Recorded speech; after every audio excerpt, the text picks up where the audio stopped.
नमस्कार साथियों, स्वागत है आप सभी का फिर एक बार चर्चा एग्जिट पोल्स पर लगातार। मेरे प्यारे साथियों, जैसा कि आप सभी लगातार पिछले 12 घंटे से अपडेट्स सुन रहे हैं कि 5 जगह हुए चुनाव में जहां 4 राज्य और एक यूनियन टेरिटरी थी, वहां पर बीजेपी पश्चिम बंगाल में बढ़त बनती हुई एग्जिट पोल्स में दिखाई देती है। आसाम में क्लियर मैंडेट आता हुआ दिख रहा है। वहीं केंद्र शासित राज्य पांडिचेरी के अंदर एनडीए बढ़त बनाता हुआ दिख रहा है।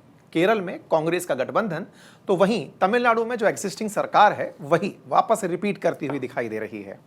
इन सभी पर एक चर्चा, लेकिन इन सभी चर्चाओं में सबसे ऊपर की चर्चा आसाम के ऊपर करते हुए निकलेंगे, क्योंकि इस बार आसाम भारत का पूर्वोत्तर राज्य अपने वर्तमान मुख्यमंत्री के कारण काफी सुर्खियों में रहा। एग्जिट पोल में जहां उन्हें स्पष्ट मैंडेट मिलता दिख रहा है, उसके बावजूद उनका जो रवैया था, उनका जो व्यक्तित्व था, उसने काफी सुर्खी बटोरी। चाहे पत्रकारों को सीधा लताड़ देना हो, चाहे कांग्रेस को इस तरह से धमकाना हो जैसे कि बंगाल का असर आसाम तक पहुंच गया हो। आज के सत्र में इस विषय पर थोड़ा डिटेल चर्चा करने के लिए हमारे साथ 2 वरिष्ठ पत्रकार उपस्थित हैं, सेफोलॉजिस्ट उपस्थित हैं।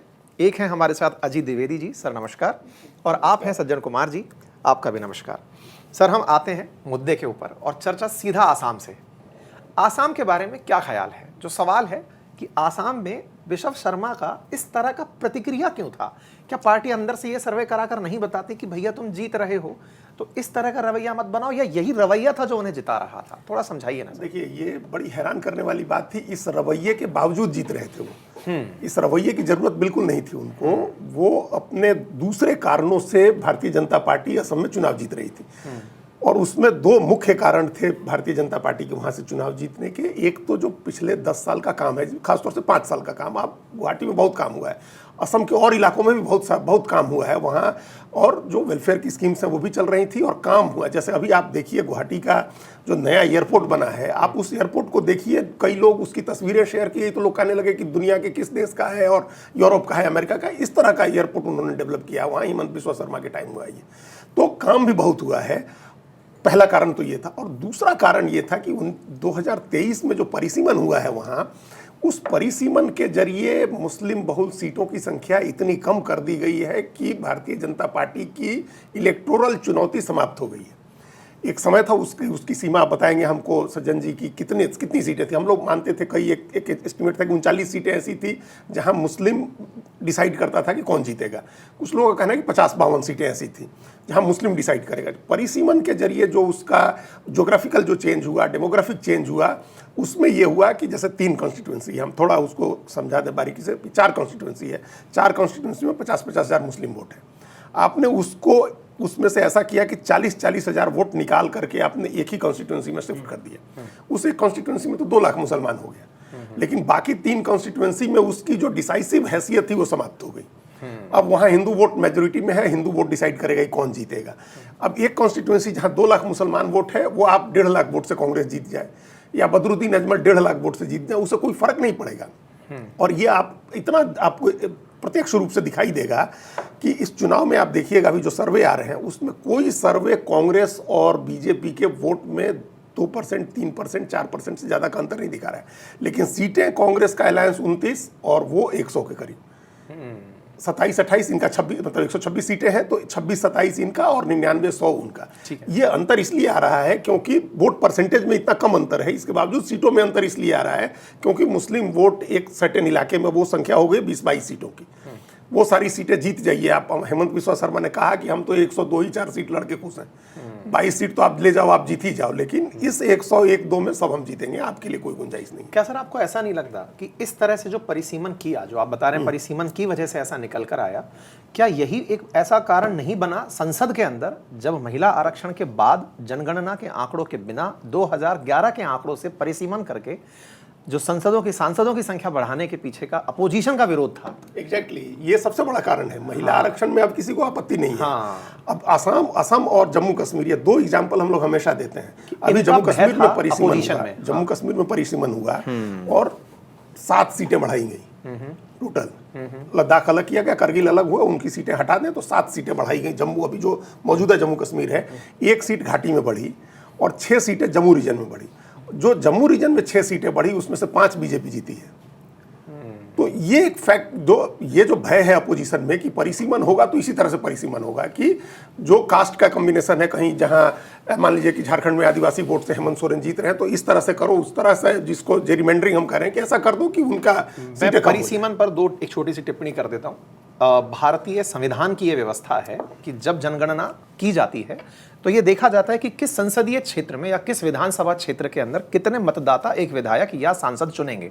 जनगणना में तय होता है कि जनसंख्या बढ़ रही है तो तय किया जाता है कि इतने लोगों के लिए इतना सांसद ठीक रहेगा या इस सांसद को इतनी जनता चुनकर भेजेगी। इसके लिए चुनाव आयोग की मदद से एक परिसीमन आयोग बनाया जाता है और वो परिसीमन आयोग तय करता है कि इस संसदीय क्षेत्र को बढ़ा दीजिए, इसको घटा दीजिए। और ये एक प्रकार से कहा जाता है जुडिशियल रिव्यू से परे की चीज है। कहा जाता है कि जो परिसीमन आयोग ने कह दिया वो मान ही लिया जाता है, क्योंकि जब तक चुनाव आयोग के इस नतीजे पर कोर्ट फैसला लेगी तब तक चुनाव डिले हो जाएगा। तो न्यायिक समीक्षा से परे परिसीमन चलता है। और जब इस बार महिला आरक्षण के संबंध में सदन के अंदर सांसदों की संख्या बढ़ाने की बात हो रही थी, तब यही परिसीमन अपोजिशन के सबसे बड़े भय का कारण था कि आप सत्ता का दुरुपयोग करेंगे और दुरुपयोग करके परिसीमन पक्ष में ले जाएंगे। आज आसाम में जो जीत दिख रही है वो आसाम की जीत कहीं पूरे भारत के अंदर एक तरफा ना हो जाए कि मेरी पसंद के इन लोगों को मैं लूंगा, इनको नहीं लूंगा। एम आई राइट सर?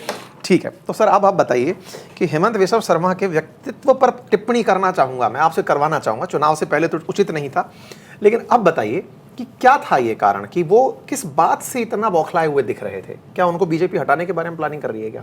नहीं, देखिए उसका 2-3 कारण है कि जब वो बीजेपी में आए तो कांग्रेस से आए, और कांग्रेस से एक पृष्ठभूमि में आए कि जब तक वो नहीं आए थे तब तक उनके ऊपर बीजेपी काफ़ी आक्रामक थी। दूसरा, जब तरुण गोगोई सीएम थे भी 15 साल, तो वर्चुअली सेकेंड पर्सन जो हर चीज़ को मैनेज कर रहे थे वो हेमंत बिश्व शर्मा थे। आए वहाँ पे कौन? एक तो कांग्रेस से हेमंत बिश्व शर्मा आए, दूसरे असम गण परिषद आसू वाले बैकग्राउंड से सर्बानंद सोनोवाल आए। सोनोवाल जो है इंडिजिनस ये थे, एंटी अहोम भी, एक जैसे एंटी यादव एंटी मराठा होता है, वहाँ पे एंटी अहोम भी चला कि हर किसी को लगता था कि 3 बार के सीएम कौन है? अहोम है, एक जाति जो असम के अपने आप को रूलिंग भी ये मानते हैं। उससे पहले कांग्रेस के 10 साल कौन थे? हितेश्वर सैकिया, 2 टर्म, वो भी अहोम थे। उसके अलावा आप तमाम अखिल गोगोई, लोरेंगो, ये सब अहोम एक जाति से आते हैं, जो अपर ब्रह्मपुत्रा वैली, जो अब जैसे ही गुवाहाटी से आगे जाएं तो साउथ बैंक में आप चले जाएं, जोरहाट से लेके तिनसुकिया तक, और ऊपर चले जाएं तेजपुर से लेके धेमाजी वगैरह तक। कहा जाता है हिमालय की बेल्ट वाले। बिल्कुल बिल्कुल, जो अरुणाचल की तरफ, हाँ, अपर ब्रह्मपुत्र, हाँ, अपर असम जो है। लोअर जो आता है वो गुवाहाटी से नीचे कूच बिहार तक जो बॉर्डर है उसको कहते हैं, कि जिसमें आपका ग्वालपारा, धुबरी, कोकराझार, ये सब एरिया आता है। और फिर असम की बनावट यह है कि ये तो ब्रह्मपुत्रा वैली है, अपर और लोअर, और उसके बाद बीच में कार्बी आंगलोंग, दिमा हसाओ है जो हिल एरिया है, और नीचे बराक वैली है, जिसमें आपको सिलचर, हैलाकांडी और करीमगंज, जो मुस्लिम ठीक ठाक संख्या में है, करीमगंज और हैलाकांडी में मेजॉरिटी है, सिलचर में थोड़े कम है। ये बराक वैली है जहाँ पे बंगाली हिंदू ज्यादा है। सिलेट जो एक डिस्ट्रिक्ट हुआ करता था जो बंगाली स्पीकिंग, वो उसका पार्ट था। 3/4 चला गया पार्टीशन के समय पाकिस्तान, अब बांग्लादेश में 1/4 रह गया। ये बनावट है। अब यहाँ पे आप देखिए कि मुख्यमंत्री इतने उत्तेजना में या बौखलाए हुए क्यों थे? उसका एक कारण तो ये है कि इस चुनाव में एक अपोजिशन की तरफ से कंसर्टेड कैंपेन चला। वो कैंपेन चला कि सर्बानंद सोनोवाल ट्राइबल लीडर थे, उनकी जगह 21 में इनको बनाया गया। तो लोगों ने इनकी पृष्ठभूमि को उजागर करना शुरू किया कि भाई ये बीजेपी को कौन जेपी बना रहे हैं? कांग्रेस जनता पार्टी। जैसे ही चुनाव आया, असम प्रदेश के अध्यक्ष भूपेन बोरा जो है, जैसे ही गौरव गोगोई को बनाया गया, भूपेन बोरा जो है कांग्रेस छोड़ के बीजेपी में आ गए। चुनाव से कुछ समय पहले प्रद्युत बोरदोले, जिनकी छवि जो है करप्शन के मैटर पे काफ़ी वो है, संदिग्ध है लोग कहते हैं, उनको आपने ले लिया जो कि एमपी थे। तो ये बात आने लगी कि जो ओरिजिनल बीजेपी के हैं, जो संघ के बैकग्राउंड के लोग हैं, वो हो रहे हैं। तो एक तो इंटरनल वो था। दूसरा कैंपेन ये भी चला कि जिस तरह का डेवलपमेंट तो हो रहा है, लेकिन उस डेवलपमेंट में जो स्टेक होल्डर है, वो बड़ी बड़ी कंपनियां, वो सब बिग कॉर्पोरेट मॉडल आ रहा है, जिसके बहुत लोग पक्षधर भी है, बहुत नहीं है, लेकिन उसमें होता है कि हमारा स्टेक क्या है, वो चार्जेस लगे। करप्शन के चार्जेस भी लोगों ने उजागर करने शुरू किए। तो एक ये कारण है कि उसमें लोगों ने इनके ऊपर जो अटैक किया, इन सारे चीज़ों को लेकर, वो बौखलाहट थी। लेकिन उसकी बजाय ये भी बात था कि नैरेटिव क्या होना चाहिए था। देखिए, एक जेन्युइन उन्हें जो क्रेडिट नहीं मिला। अपर असम गौरव गोगोई जोरहाट सीट जीते थे, उसके बाद से ये माना जा रहा था कि अपर असम में मुस्लिम कम है और जो है भी वो खिलौंजिया मुस्लिम, जो एसमिस मूल के मुस्लिम है, जो ज़्यादा मियाँ मुस्लिम, जो बंगाली स्पीकिंग नहीं है, जो लोअर असम में या बराक वैली में है, वहाँ माना जा रहा था कि अहोम वोट और बाकी जो एक एंटी इनकम्बेंसी और लोगों का एक फ्रस्ट्रेशन है वो काम करेगा। जुबीन गर्ग बहुत बड़े वहाँ के सिंगर रहे। सिंगापुर में उनकी मौत हो गई हाँ। और उसके पीछे तमाम कॉन्स्पिरेसी थियरी चला कि बहुत पॉपुलर थे, अपनी पार्टी बनाने वाले थे, ये सब कॉन्स्पिरेसी थियरी और चुनाव में ये चलता है।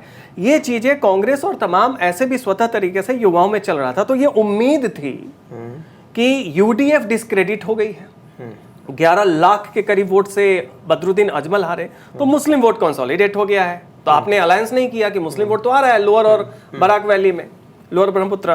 तो आपको था कि अपर में जो है एक जो डिस्कंटेंट युवाओं में है कि भाई डेवलपमेंट हो रहा है, लेकिन ये डेवलपमेंट कॉर्पोरेट लेड डेवलपमेंट है, हमारा स्टेक नहीं है।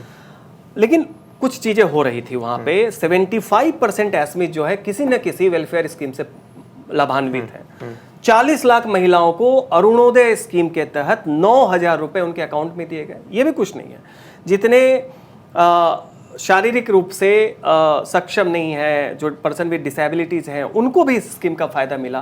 लेकिन सबसे बड़ी बात, अपर ब्रह्मपुत्रा वैली से क्यों नहीं, इनका सीट कांग्रेस का जहां बढ़ना चाहिए था क्यों नहीं बढ़ा, वहां पे सबसे बड़ी डेमोग्राफी जो है वो चाय बागान के मजदूरों की है, जिन्हें असम में टी ट्राइब कहते हैं। एक पृष्ठभूमि दे दूं, अंग्रेजों ने जो इंडेंजर्ड लेबर भेजा, जो श्रमिक, कुछ को तो गन्ने की खेती के लिए ट्रिनिडाड, मॉरिशस, सूरीनाम, इन सब जगह भेजा, कुछ को कमर्शियल कैश क्रॉप में दार्जिलिंग, और एक उन्हें आज के झारखंड से, आज के छत्तीसगढ़, आज के उड़ीसा से उठा के उन्हें स्थापित कर दिया वहां के ब्रह्मपुत्रा प्लेन में।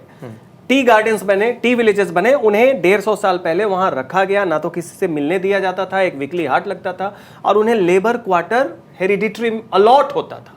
पहली बार 3.5 लाख टी ट्राइब्स के परिवारों को मालिकाना हक दिया गया। ये एक हिस्टोरिक स्टेप है। देखिए, वो भी होना चाहिए। तो मीडिया क्या कर रहा है, जो निगेटिव पॉइंट है, पॉलिटिशियन तो ग्रे कैरेक्टर में होता है ना, तो आपने ब्लैक पे फोकस किया, व्हाइट पे नहीं किया। एक यंग 45-46 साल का लड़का है जो जीत के आया है, असम चा मजदूर संघ का वो जनरल सेक्रेटरी, वो विधायक बनता है डुमडुमा तिनसुकिया से, टी ट्राइब से आता है, उसने इनिशिएटिव लिया। और आप देखिए, ये जो 2016 के पहले तक कांग्रेस का वोट बैंक था, वो पूरा चाय बागान जो है असम में, उसकी आबादी 20% की है। अपर ब्रह्मपुत्रा वैली में लगभग 1/3 है, वो बल्क वोटर है। तो आप यहाँ पे आ रहे हैं बिल्कुल एक आइडियोलॉजिकल नैरेटिव के साथ, करप्शन के नैरेटिव के साथ। यहाँ पे चीफ मिनिस्टर पूरी तरीके से वेलफेयर सेंट्रिक स्कीम में जा रहे हैं। उस पे चर्चा कम हुई, हम लोगों ने भी कम किया। हेमंत बिश्वा शर्मा के कलरफुल जो बैकग्राउंड है कांग्रेस का, वहाँ पे लोग कहते हैं कि सूटकेस पॉलिटिक्स चल रही है, बीजेपी कौन जेपी बन रही है, करप्शन के चार्जेस लग रहे हैं। ये कारण है कि एक लीडर जो जानता है चुनाव जीत रहे हैं, लेकिन फिर भी वो मीडिया नैरेटिव को जब देखता है। इसको ऐसा कहा जा सकता है कि उन्हें पता था मैंने काम बहुत कर लिया, कोई काम की तो चर्चा कर लो, उठा के और मुद्दे लेकर आ रहे हैं। कुछ ऐसा था वो उन्होंने किया उस तरह से। मुझे आपसे एक पॉइंट और जानना है, मैं बीच में ऐड करूंगा सर, क्योंकि मैं अभी थोड़ी देर पहले जब आपसे चर्चा कर रहा था, आपने सीएए का बहुत अच्छा मुद्दा उठाया था। आसाम में सीएए, केंद्र का सिटीजनशिप अमेंडमेंट एक्ट, और आसाम में उसकी भूमिका, आसाम से केंद्र सरकार का ये सोचना कि अगर अब एग्जीक्यूट कर दिया तो फिर स्थितियां बदल जाएंगी, उस विषय पर प्रकाश डालते हुए आसाम के रिजल्ट पर आप टिप्पणी करिए। देखिए, अभी जैसे उसको रोक दिया गया था 2019 में 21 के चुनाव की वजह से, जब 2023 में परिसीमन हो गया तो फिर वो एक खतरा खत्म हो गया कि अब तो एक मुसलमान वोट हमने हटा करके कॉन्स्टिट्यूंसी को इस तरह से आइसोलेट कर दिया है और अपने हक में ऐसे कॉन्स्टिट्यूंसी डेवलप कर ली है कि वहाँ ये सब चीज़ें अब नहीं चलेंगी। इसके बावजूद इस पूरे चुनाव में पश्चिम बंगाल में इसमें थोड़ी सी टिप्पणी सीए पर और कर दी सीए पर ही कर रहे था, जिसमें कि हम लोग पश्चिम बंगाल में, बंगाल से बांग्लादेश से आए हुए हिंदुओं को नागरिकता देने के बारे में ये बात उन्होंने कही कि पड़ोसी जितने भी देश हैं वहां से धार्मिक आधार पर उत्पीड़न से जो आएगा, हिंदू, सिख, जैन, बौद्ध, तो जो भी गैर मुस्लिम प्रताड़ित होकर के आएगा पाकिस्तान, बांग्लादेश, अफगानिस्तान, इन देशों से, उसको भारत सरकार नागरिकता देगी, भारत की नागरिकता देगी।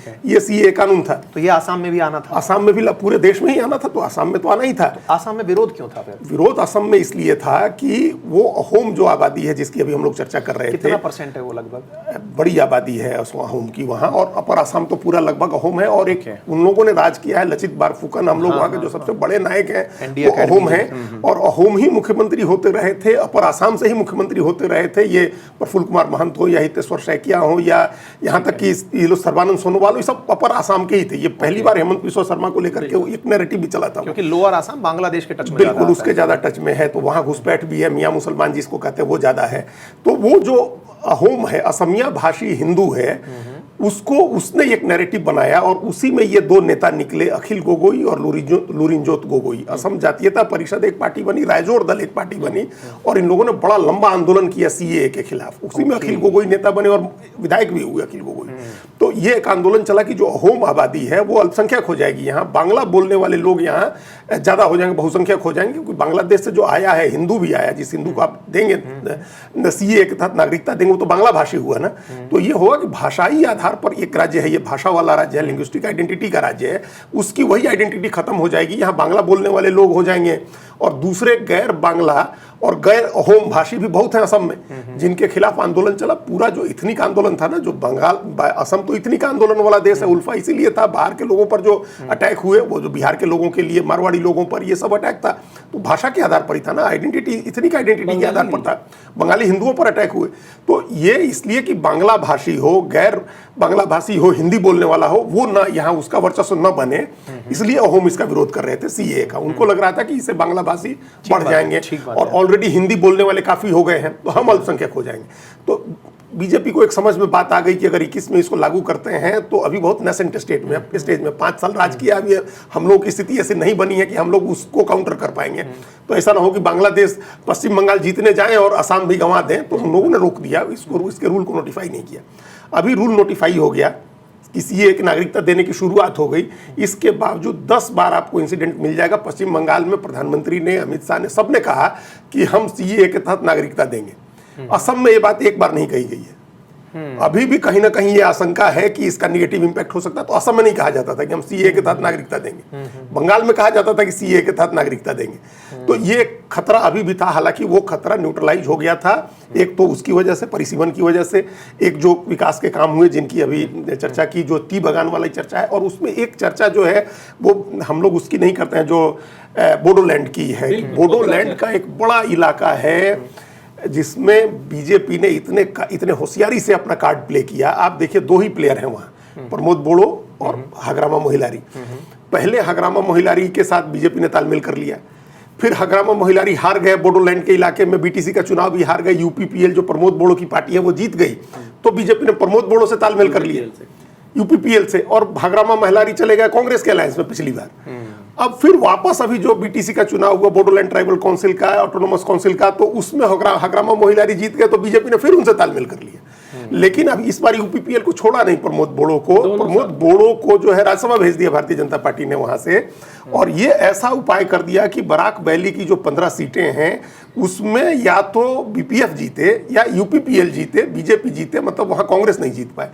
तो बीपीएफ भी सभी सीटों पर लड़ी, यूपीपीएल भी सभी सीटों पर लड़ी। ये इतना माइक्रो मैनेजमेंट है बराक उस पूरे बोडोलैंड का, बीटीसी का मतलब बोडोलैंड ट्राइबल, उसका जो बीपीएफ पार्टी है ना, बोडोलैंड पीपुल्स फ्रंट जो हगरामा मोहिलारी की पार्टी है, और यूपीपीएल जो प्रमोद बोड़ो की पार्टी है, दोनों लड़े सब सीटों पर। बीजेपी ने यह किया कि अगर यही दोनों लड़ेंगे तो लड़ाई इन्हीं दोनों में होगी।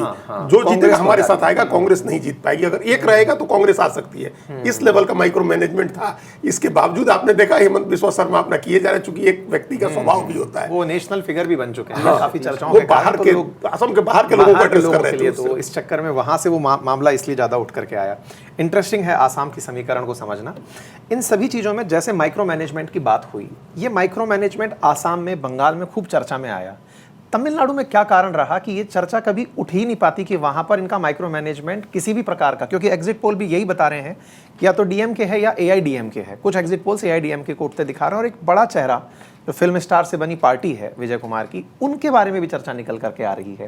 तो ऐसे में कहां पर तमिलनाडु में माइक्रो मैनेजमेंट आइदर फोकस में नहीं है इनके, या फिर वहां पर इनके कार्ड नहीं चल पाते, जिसमें आपने शुरुआत में जैसे ध्रुवीकरण की बात करी, माइक्रो मैनेजमेंट में जिस प्रकार से हिंदू मुस्लिम की बात करी, जात की अगर बात की जाए कि नहीं, मतलब अपने गंगा बेल्ट में, गंगा यमुना बेल्ट में, वहां क्या कारण ऐसा होता है कि बीजेपी के कार्ड प्ले नहीं होते? देखिए, सबसे पहली बात तो ये है कि तमिलनाडु में हर कहीं भी आपकी एंट्री हो तो कोई एक एंकर होना चाहिए जिससे आपकी शुरुआत हो। वो जो कहते हैं ना पायलट पोजीशन पे, जैसे तो वहाँ पे शिवसेना थी। हाँ, अगर हम डेमोग्राफी की बात करें, अब तमिल ब्राह्मण जो है वो 3%, वो तो कब के राजनीतिक तौर पे हाशिए पे चले गए। इस बार किसी पार्टी ने एक टिकट नहीं दिया, ये न्यूज भी आया था। एक सिंगल टिकट किसी भी ब्राह्मण को किसी पार्टी ने, बीजेपी, एआईएडीएमके हो, किसी ने नहीं दिया। तो दूसरा क्या है, जो गैर ब्राह्मण है वहां पे, वो वहां पे द्रविडियन आइडियोलॉजी के बीच में कंपीट करते। तो एआईएडीएमके, डीएमके या ये टीवीके जो नए इंट्रेंट है, ये तीनों एक ही माता पिता के संतान है और इस रेस में है कि सबसे मेधावी कौन है, सबसे ज्यादा। अच्छा, तीनों पेरियार की आइडियोलॉजी लेके चलते हैं? तीनों द्रविडियन आइडियोलॉजी के हैं। अन्ना मलाई को आपने पीछे क्यों किया बीजेपी ने? क्योंकि अन्ना मलाई केवल चुनावी राजनीति नहीं कर रहे थे, वो आइडियोलॉजिकल नैरेटिव शिफ्ट कर रहे थे कि द्रविडियन आइडेंटिटी जो है वो एक डिविजिव, सबवर्जिव, सेसेशनिस्ट आइडियोलॉजी है, जो कि थी भी ये पार्टी डीएमके, केंद्र के हिसाब से आइडियोलॉजी लेके निश्चित नहीं। और एक उनका अपना एक नई पीढ़ी है, वो चाह रहे थे कि भाई ये जो चल रहा है कि आप क्षेत्र के आधार पे, जाति के आधार पे जो एक जहर है, ये एक उनका मानना था कि अंग्रेजों के समय में कुछ मिशनरीज ने इस चीज को बोया, इसलिए उन्हें पीछे हटना पड़ा। चूंकि एआईएडीएमके उनके साथ सहज नहीं थी, क्योंकि एआईएडीएमके और डीएमके, करुणानिधि और एमजीआर जो एमजी रामचंद्र, इनकी लड़ाई ही क्या थी कि जो द्रविडियन नैरेटिव है उसका असली योद्धा कौन है। तो ये लड़ाई who is the better champion of Dravidian narrative, उसकी थी। तो पहली बात तो यह है कि फिर बीजेपी को आइडियोलॉजिकल प्लैंक नहीं मिलता है। दो, जो इस नेशनल नैरेटिव जो बीजेपी चाहती है उसको एम्ब्रेस करे, तो वो कुछ ब्राह्मण हो सकते हैं, उनकी कोई राजनीतिक तौर पे भाषा के आधार पर संख्या नहीं है, दिखते हैं। भाषा के आधार पे वहां का तो है ही है कि आप नॉर्थ इंडियन डोमिनेंस के साथ जैसे ही पहुंचते हैं आपकी अदरिंग हो जाती है। दूसरी बात है माइक्रो मैनेजमेंट वहां पे क्या है। माइक्रो मैनेजमेंट वहां पे जैसे बाकी जगह हम लोग देखते हैं कि फला, अगर हिंदी पट्टी की बात करें या महाराष्ट्र में भी, कि फला अमुक जाति का है, अमुक वर्ग का है, तो संभावना है कि ज्यादा वोट पार्टी ए को जाएगा, इसका पार्टी बी को जाएगा। तमिलनाडु में ऐसा नहीं है। तमिलनाडु में क्या है, कुछ तो जातियों की पार्टी है, जैसे पीएम के है उत्तर तमिलनाडु में, ठीक है, जिसमें अनुबनी रामदास है, पिता पुत्र के बीच में अभी डिवीजन है। लेकिन ज्यादातर जातियों में, हर जाति में कंपीटिंग पॉलिटिकल, तो अगर जाति कोई एक है तो उसमें एक डीएमके का नेता है, उसमें एआईएडीएम का नेता है। तो माइक्रो मैनेजमेंट वहां पे एथनिक और कास्ट को एथनिक तरीके से करते हैं कि जब जयललिता और करुणानिधि थे तो 5 साल में आप अपने इनकम्बेंट कास्ट एलीट जो उस पार्टी का है उससे असंतुष्ट रहेंगे कि साहब आपने, जनता हमेशा असंतुष्ट रहती है कि साहब आपने 10 वादे किए थे, केवल 2 पूरे किए, 8 नहीं है। तो वो बोलेगा कि नहीं इस बार आपको नहीं, मैं अपनी जाति के लिए लॉयल हूं, लेकिन इस बार मैं एआईएडीएम के वालों को दूंगा। इस तरीके से माइक्रो मैनेजमेंट वहां वैसे चलता था। देखिए डीएम के लगभग 19 पार्टियों के साथ कुल मिला के छोटी ये क्या दिखाता है कि एथनिकली, मतलब कास्ट एज एथनिक आइडेंटिटी, कि हर जाति, हर क्षेत्र, हर वर्ग का एक नेता है जिसको आप ला रहे हैं। यही चीज एआईएडीएमके और बीजेपी भी कर रही है कि आप मैक्सिमम को लेके, तो वहां माइक्रो मैनेजमेंट जो है ऑलरेडी सेटल प्लेयर है। उसमें टीवीके के जो विजय है वो अपने सुपर स्टारडम के बल पे, जो तमिलनाडु में जिसका इंपैक्ट रहा है, वो थोड़ा वोट खींचने की, खासकर उसको कहते हैं जेनजीकरण हो गया है चुनाव का। मतलब ये एक टर्म है, लेजी एनालिसिस है, कि उसमें आया है। अब वो किसका वोट ज्यादा काट रहा है, इस संभावना को देखते हैं कि एआईडीएमके और फिर ये जो नई पार्टी टीवी के जो बनी है, बीजेपी, इन दोनों को एक साथ लाके सत्ता बनाने की बड़ी मुश्किल होगी टीवीके के लिए, क्योंकि आप द्रविडियन लॉन्ग टर्म अगर पॉलिटिक्स करना चाह रहे हैं तो बीजेपी के साथ वाली अलायंस में आना। अच्छा, इसका एक और रूप होता है कि आप दोनों अलायंस कर लिए, सब जब केंद्र के अंदर जब बात आएगी राज्यसभा के अंदर समर्थन देने की, आप समर्थन देते रहे लेकिन साथ गठबंधन नहीं बनाए, क्या इस समीकरण को बनता देखते? उसका एक तरीका भी होता है कि आप जो है वॉकआउट कर जाए विरोध करते हुए। बहुत तरीका है, बैकडोर सपोर्ट यही तो होता है कि आप मेजॉरिटी का रिक्वायरमेंट भी कम कर दे। जो कि इस बार जो women reservation bill pay BJP को उम्मीद थी कि भाई 180 सीट चाहिए 2/3 बहुमत को, रोकने के लिए। 185 तो आपका डीएमके, टीएमसी, समाजवादी पार्टी और कांग्रेस का ही है, तो संख्या तो आपके खिलाफ था। लेकिन ऐसी उम्मीद रहती है जो यूपीए और एनडीए के ज़माने में होती थी कि विपक्ष के बहुत सारी पार्टियां एक किसी बहाने विरोध करके वो वॉकआउट कर जाएंगी और सत्तारूढ़ को वो मौका मिलेगा। इस बार नहीं हो पाया, तो ये हो सकता है। लेकिन विजय का एआईएडीएमके जहां बीजेपी है उसके साथ आना लॉन्ग टर्म में, एक तो वो क्रिश्चियन है, 20% दलित आबादी है, उसमें 90% क्रिश्चियन है। साउथ में दलितों की सबसे बड़ी आबादी क्रिश्चियन है जो डिक्लेयर नहीं करते हैं क्योंकि रिजर्वेशन का एक पेचीदा मामला है, तो वो है। तीसरा द्रविडियन नैरेटिव है। तो आपको अगर द्रविडियन विचारधारा के सबसे टैलेंटेड संतान के तौर पे खुद को प्रस्तुत करना है तो आप एक वैसी पार्टी के साथ नहीं जाना चाहेंगे जहां जाने से आपकी उस क्रेडेंशियल पे क्वेश्चन। तो क्या आपको लगता है कि अगर जो वर्तमान में डीएमके है उसको सत्ता के अंदर थोड़ी भी चुनौती मिलेगी तो विजय उनके साथ चले जाएंगे? मुझे लगता है कि उसकी संभावना क्योंकि किंग मेकर बनते हुए दिखेंगे, मुझे लगता है उसकी संभावना ज्यादा है। डिप्टी सीएम बन जाए, मिनिस्टरियल पोस्ट मिल जाए, ठीक है, क्योंकि वो सूट करेगा उनकी पॉलिटिक्स। ठीक है सर, जब चर्चा इस तरह की हो कि दक्षिण भारत के अंदर कास्ट समीकरण बनते हैं, एथनिसिटी का बनता है, लैंग्वेज का बनता है, केरल पर लौटते हैं, केरल पर आते हैं। केरल में जिस समय इलेक्शन थे उसी समय पर, चाहे कोई इंसिडेंस कहिए या फिर कहिए कि इलेक्शन उस समय पड़ गए जब सुप्रीम कोर्ट में सबरीमाला डिस्कशन था। सबरीमाला कहीं ना कहीं केरल के अंदर एक बड़ी आबादी को, जो कि हिंदू है और जो बहुत ज़्यादा बीजेपी जिनको सपोर्ट करती है या कहिए कि जिनके लिए सिंपैथाइज होती दिखती है, क्योंकि कहा गया था कि सबरीमाला का जो पिछला फैसला आया था तब बीजेपी ही वो पार्टी थी जिसने कहा था कि सुप्रीम कोर्ट का फैसला गलत है, जनता के साथ जाना चाहिए, जनमानस में क्या चल रहा है। क्या आपको लगता है कि ये इस तरह का कार्ड आने वाले समय में केरल में कोई पहचान बनाएगा? बिल्कुल, अभी उस पर एक दो चीजें हम ऐड कर दें जो सज्जन जी क्या है कि तमिलनाडु का मामला ब्रॉडर उन्होंने तस्वीर बता दी सज्जन जी ने, और जो लेकिन माइक्रो मैनेजमेंट की कोशिश इस बार वहां अमित शाह ने कम नहीं की थी। ओके, काफी कोशिश की उन्होंने, और इस कोशिश का नतीजा था कि वो दिनाकरन को अपने अलायंस में ले आए। टीटीवी दिनाकरन एक प्लेयर है वहां जो वीके शशिकला के भतीजे हैं। वीके शशिकला जयललिता की अलाई थी, और एक थेवर एक कम्युनिटी है जो 3 जातियों को मिलाकर के थेवर बनते हैं, और ये अन्ना डीएमके का सबसे बड़ा कोर बेस है, कास्ट का एक बेस अगर आप कहेंगे तो थेवर है। उस थेवर जाति से तो टीटीवी दिनाकरन को इन्होंने बहुत मेहनत करके अमित शाह ने अपनी पार्टी में रखा। वो पनीर सेल्वम को नहीं रख सके, वो चाहते थे कि वो पनीर सेल्वम को भी ले आ लें। पनीर सेल्वम ने मना कर दिया क्योंकि उनका था कि पलानीसामी अगर सीएम कैंडिडेट के तौर पर लड़ेंगे तो हम उनके साथ नहीं जाएंगे, तो वो चलेगा डीएमके के साथ। ये माइक्रो मैनेजमेंट का हिस्सा ये स्टालिन ने, जिस दिन पनीर सेल्वम की मुलाकातें वॉक करते समय स्टालिन के साथ शुरू हो गई चेन्नई में, तो ये लगने लगा था कि वो पनीर सेल्वम उधर जाएंगे। तो जो अभी 17-18 पार्टियों की बात हो रही है उसमें हर कास्ट को रिप्रेजेंट करने वाली पार्टी जो है, जो एक कास्ट है जिस कास्ट को बिलोंग करते हैं वाईको, एमडीएमके जो जिनकी पार्टी है, उसी कास्ट को बिलोंग करते थे कैप्टन विजयकांत जिनकी पार्टी है डीएमडीके। उनकी पत्नी को भी स्टालिन ने अपनी पार्टी अपने साथ अलायंस में लिया है। वीसी की एक पार्टी है जो दलित पहचान वाली पार्टी है, तो दलित पहचान वाली पार्टी एक उसको, वो जो पलानीसामी गौंडर है एक अलग वो जाति होती है, उसको काउंटर करने के लिए स्टालिन ने अपने साथ थेवर भी जोड़े। अपने साथ उन्होंने वो इसको जो कम्मा एक नायडू टाइप की जाति है जो आंध्र प्रदेश का बैकग्राउंड वाली, जो बनियार का एक अलग, अभी उस पर आ रहे थे जो माइक्रो मैनेजमेंट की बात है। बनियार की पार्टी है जिस पीएम के जिसकी जो पार्टी जिसकी बात अभी कही सज्जन जी ने, बनियार की पार्टी है। पीके रामदास ने बनाई, और अंबुमणि रामदास उनके बेटा है जो यूपीए सरकार में स्वास्थ्य मंत्री थे। दोनों बाप बेटे में झगड़ा हो गया और दोनों अलग अलग हो गए। बेटे के साथ बीजेपी ने अलायंस किया, ये भी अमित शाह का माइक्रो मैनेजमेंट था कि अंबुमणि रामदास के साथ उन्होंने अलायंस किया जो बनियार हो गया। तो आप टीटीवी दिनाकरन के जरिए थेवर साधने की कोशिश हो, अंबुमणि रामदास के जरिए बनियार साधने की कोशिश हो, पलानीसामी की अपने गौंडर जाति है जो खासतौर से वेस्टर्न रीजन में, जो तमिलनाडु का वेस्टर्न रीजन है, कोंगू जो रीजन बोलते हैं, उस रीजन को साधने के लिए तो माइक्रो मैनेजमेंट बहुत किया उन्होंने, और स्टालिन ने भी माइक्रो मैनेजमेंट किया। स्टालिन का जो सोशल जो बेस है वो ज़्यादा बड़ा हो गया, क्योंकि इसमें ज़्यादा जातियों को उन्होंने, जैसे दलित भी, पनीर सेल्वम भी आ गया तो थेवर भी और अपनी जाति भी, सब जातियां उन्होंने एक साथ किया। क्रिश्चियन भी, कम्युनिस्ट पार्टियां आ गई, कांग्रेस पार्टी कह के जो अपना बेस, हालांकि कांग्रेस ही ड्रैग कर रही है अभी। अगर हम लोग ये देख रहे हैं कि क्लोज फाइट हो रहा है तो कांग्रेस के कारण हो रहा है, कांग्रेस की वजह से हो रहा है। और पुडुचेरी की बात आएगी तो हम लोग उस पर करेंगे कि कांग्रेस वहाँ कैसे ड्रैग कर रही है। तो खैर माइक्रो मैनेजमेंट हुआ, ज़्यादा सोशल स्प्रेड बड़ा है डीएमके का, तो इस बार उसको फायदा उसका मिलता दिख रहा है। केरल की बात आपने कही, सबरीमाला का, हम इसको कतई संयोग नहीं मानते हैं। ओके, हमारा संयोगों में बहुत कम यकीन है। तो ये बिल्कुल प्लान था। तो दो संयोग आप देखिए कैसे हुआ है।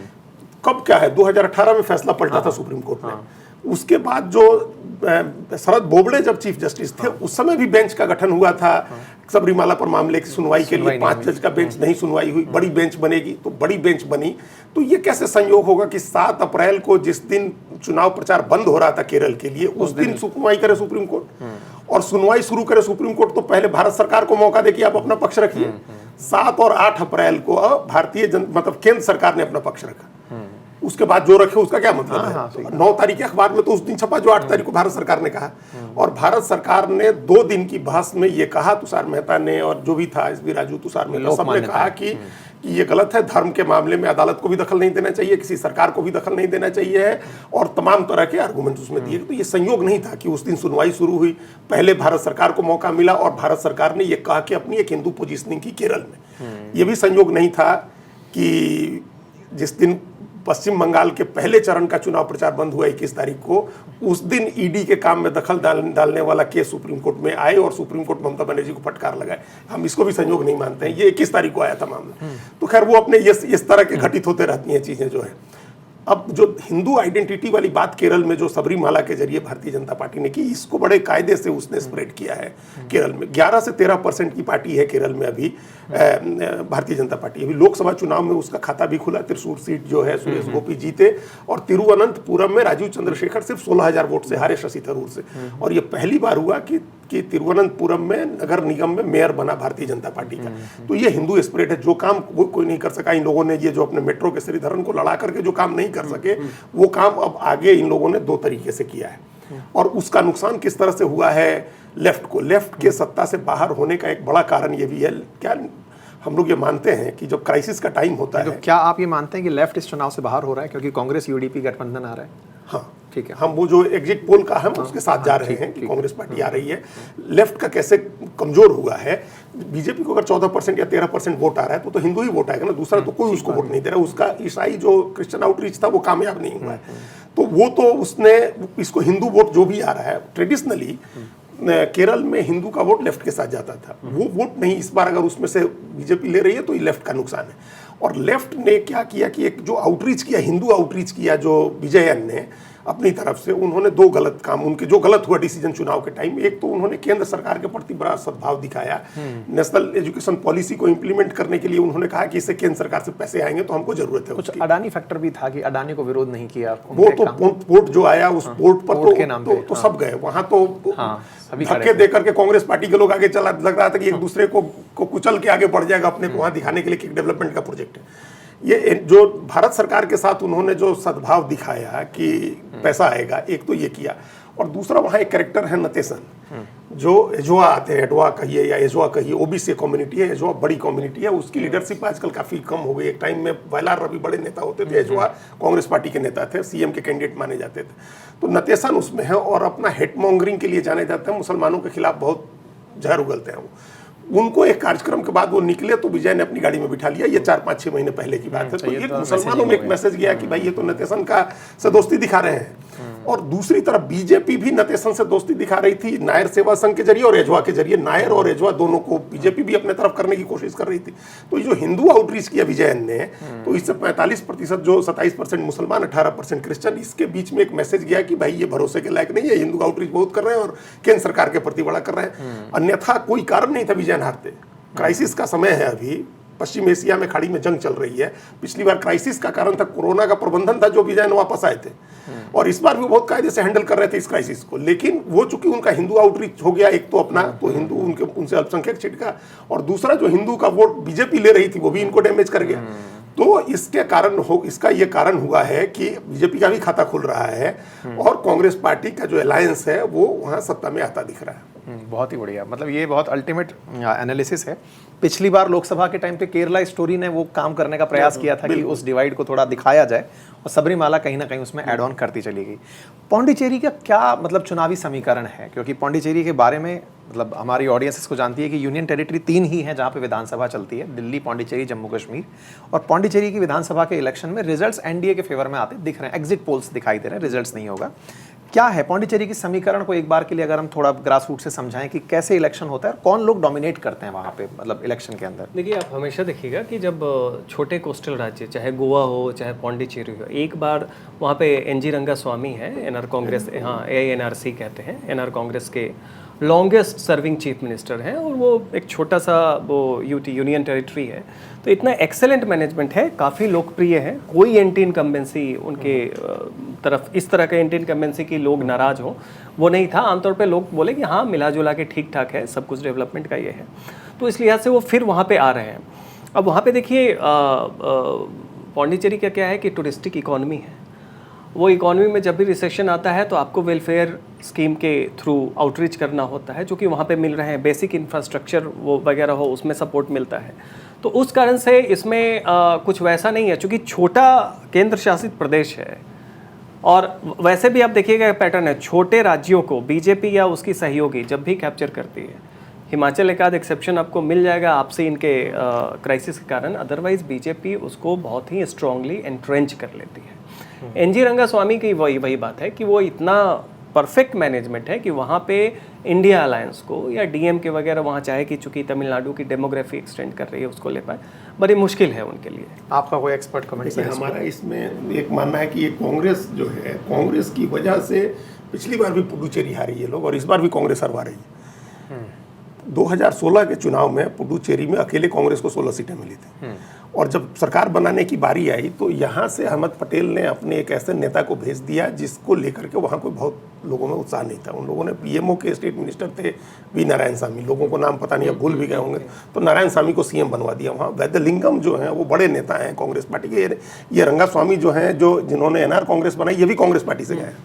तो ये जब ये छोड़ के चले गए थे, वैद्यलिंगम दूसरे बड़े नेता थे जिनको वहाँ मुख्यमंत्री बनाते, तो वैद्यलिंगम वर्सेस रंगास्वामी चुनाव चलता, कांग्रेस के लिए गुंजाइश होती। पनीर सेल्वम को उन्होंने, माफ करिएगा, नारायण सामी को उन्होंने मुख्यमंत्री बना दिया। 2021 के चुनाव में नारायण सामी कांग्रेस पार्टी को 16 सीट से 2 सीट पर ले आए। ये बहुत रेयर है कि कांग्रेस जैसी बड़ी पार्टी जिसके 16 एमएलए जीते थे 2 ले आए।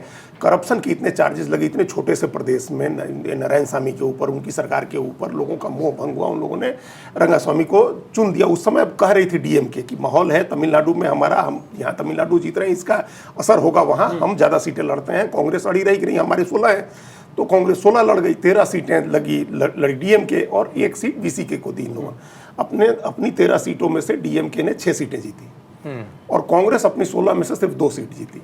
इस बार फिर वही समीकरण, जब टेबल पर बैठे लोग, कांग्रेस को कहा डीएमके ने कि भाई हमको ज्यादा लड़ने दो, तुम्हारे से हो नहीं रहा है, तो कांग्रेस फिर अड़ी रही। कांग्रेस ने इस बार फिर लड़के उससे 14 सीटें ली हैं, और 13 सीटें दी है डीएमके को, 3 सीट इस बार बीसीके को दी, उसको बीसीके उससे भी नाराज हो गई।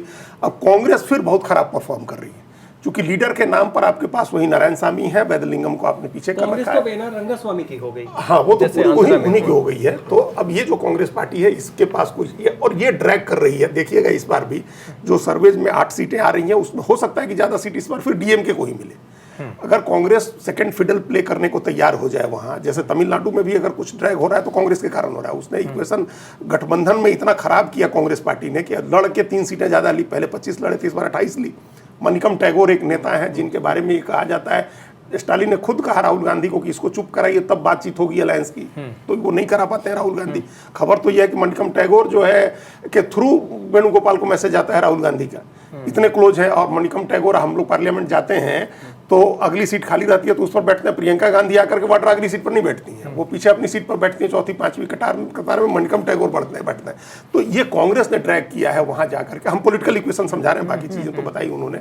अगर इस बार भी अगर एनआर कांग्रेस जीत रही है वहां, बीजेपी जीत रही है, बीजेपी देखिए 10 सीट लड़के और 6 जीत जाती है। पिछली बार 10 सीट लड़के 6 जीत गई थी, इस बार भी 10 लड़ रही है। तो ये इस बार उनके लिए कोई चैलेंज ही नहीं रहा इस चुनाव में। अगर डीएमके लड़ती वहां तो डीएमके चैलेंज दे सकती थी, जो चैलेंज नहीं है पुडुचेरी। ठीक है, इन सबको एकदम क्लोज करते हुए पहुंचते हैं फाइनल रिमार्क की तरफ, क्योंकि जब तक चर्चा सबकी हुई, कांग्रेस आप लास्ट में लेकर के आ गए, उस पर भी 2 टिप्पणियां हो जाएं, क्योंकि 5 विधानसभाओं के चुनाव हुए और उनमें कहीं से भी 5 मिनट से ज़्यादा चर्चा कांग्रेस के बारे में नहीं हो पाई। इसे किस रिमार्क से देखते हैं आप? क्योंकि ये अपने आप में एक राष्ट्रीय पार्टी को देश के 5 विधानसभाओं के चुनाव में डिस्कशन के अंदर भी 5 मिनट का समय नहीं मिल पा रहा है। क्या कांग्रेस ने इंटेंशनली अपने आप को इतना पीछे कर लिया कि ठीक है हमारी चर्चा की आवश्यकता नहीं है, या फिर कांग्रेस छोड़ चुकी है इन राज्यों को कि इनमें हम एफर्ट क्यों ही डालें? इस पर रिमार्क। देखिए, ये कांग्रेस पार्टी इन्हीं पांच चुनाव में नहीं, कांग्रेस हमेशा लैग करती है जो जिस पॉलिटिकल इंथुजियाज्म की जरूरत है, जिस तरह से पॉलिटिकल मैनेजमेंट की जरूरत है, जिस तरह से कैंपेन की जरूरत है, हमेशा लैग कर रही है। और इसका कारण ये है कि कांग्रेस पार्टी अपने उस माइंडसेट से नहीं निकली है। कांग्रेस के बारे में एक उसकी बड़ी नेता ने हम लोगों से कहा था, महिला नेता ने, अब छोड़ के चली गई हैं, कि कांग्रेस सत्ता में रहती है या सत्ता के इंतजार में रहती है। तो कांग्रेस अभी सत्ता के इंतजार में है, तो जब तक इस मोड से नहीं निकलेगी कांग्रेस पार्टी, तब तक कुछ नहीं कर पाएगी। इस मोड से निकलने का मतलब है कि आप एक्सेप्ट करिए कि आप अपोजिशन पार्टी हैं, और आप जो सत्तारूढ़ पार्टी का नेता जितनी मेहनत कर रहा है उससे ज़्यादा मेहनत करिए आप। अपोजिशन पार्टी को ज़्यादा मेहनत करनी है, जो सरकार में उसको तो सरकार भी चलानी है। तो यहाँ सरकार के लोग ज़्यादा मेहनत करते हैं। प्रधानमंत्री को देखिए, बंगाल की सभा खत्म, बंगाल का चुनाव भी खत्म ही नहीं हुआ था, उत्तर प्रदेश में शुरू कर दिया उन्होंने, इवन पंजाब में काम शुरू कर दिया। और उत्तर प्रदेश में तो 2 सभाएं हो जाएगी। जिस दिन वोटिंग हो रही थी उस दिन पहले महादेव की पूजा की उन्होंने काशी विश्वनाथ में, उसके बाद हरदोई में जाकर के उद्घाटन किया, तो वो पहुंच गया, उनकी सभाएं होने लगी, उसके 2 दिन के 2 कार्यक्रम हो गए। और राहुल गांधी अंडमान निकोबार चले गए 3 दिन के लिए, चुनाव बीच में छोड़ करके, बंगाल का चुनाव छोड़ करके।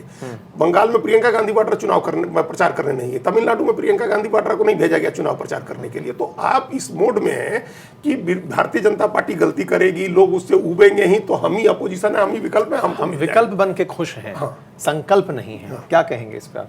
नहीं, वही होता है कि 2 तरह के पैसेंजर होते हैं। एक रेलवे स्टेशन पे जाके वेटिंग रूम में बैठ जाते हैं कि हमारी जब ट्रेन आएगी हम बैठेंगे। एक होता है कि जो ट्रेन आ रही है बैठ के घुस जाओ उसमें, बैठ जाओ, बदलो, पहुंच जाओ।